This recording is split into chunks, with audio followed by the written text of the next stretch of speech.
In the pre-title sequence, a proton blast shoots out the top of a mine shaft at the Shandor Mining Company. Then an old pickup truck comes hauling out of the mine shaft and down a desolate rural road. The driver is a bearded elderly man, Oliver Cooper, obscured in the darkness of his truck's cabin. He looks down at the passenger seat and touches a ghost trap that's holding a spirit. We meet Callie, Carrie Coon, and her kids Trevor, Finn Wolfhard, and Phoebe, Mckenna Grace, as they are getting evicted from their apartment. Callie gets notice that her father has passed away in his farmhouse in Oklahoma. Callie takes Trevor and Phoebe into town to eat after she admits to them that they will be staying there for a while until she can figure out what to do. They find that it's a very small southern town where everyone knew of the mysterious man they all called the Dirt Farmer since there was no evidence he ever grew any crops. Trevor applies to work at the burger joint because he is smitten with the girl who works there named Lucky, Celeste O'Connor. Phoebe begins exploring the farm while using the PKE meter. She notices a chess board with an initial move made, so she makes a move from her side of the board. Phoebe also meets a boy in her class who calls himself Podcast. Logan Kim. Phoebe plays the ghost as the chess pieces begin moving in front of her. The ghost leads her downstairs by turning on lights until she finds the ghost trap under a floor panel. They rig the trap to a school bus battery to get it to open.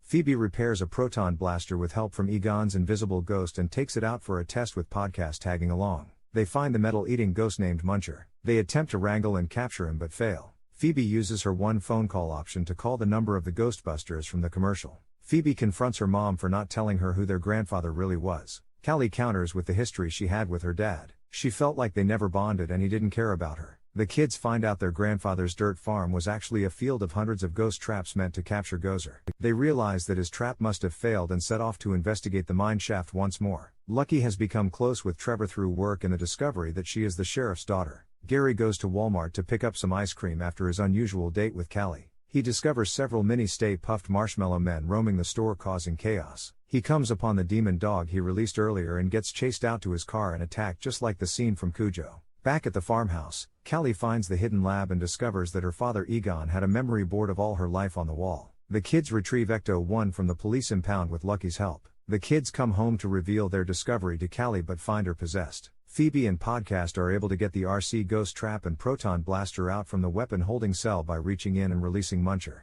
The kids arrive at the mine and witness Callie and Gary transforming into the demon dog forms with Gozer sitting between them. Phoebe steps out from hiding to talk to and distract Gozer while Podcast controls the RC trap and captures the demon dog possessing Callie. This releases her from dog form as she passes out. The kids escape in Ecto-1 with Callie as the Gary still possessed in dog form chases after them. Callie and Phoebe stand on the porch holding the ghost trap with the demon dog that Gozer needs to become fully resurrected. They make their way to the farmhouse and attempt the same trap as Egon. Some mini-Stay Puft Marshmallow Men sabotage the equipment inside Ecto-1. The freed dog possesses Lucky. Just as Gozer, now back to full strength, is about to kill Phoebe, she is hit with a proton blast from behind. Trevor and Podcast have been able to defeat the mini-puffs and repair the sabotaged equipment. Callie throws the switch to try to turn the traps on again, and this time they successfully activate, capturing Gozer and the demon dogs. Egon's form fades and dissipates into the night sky. Lucky and Gary break free of the frozen dog carcasses. Winston tells them that he will fix up Ecto-1.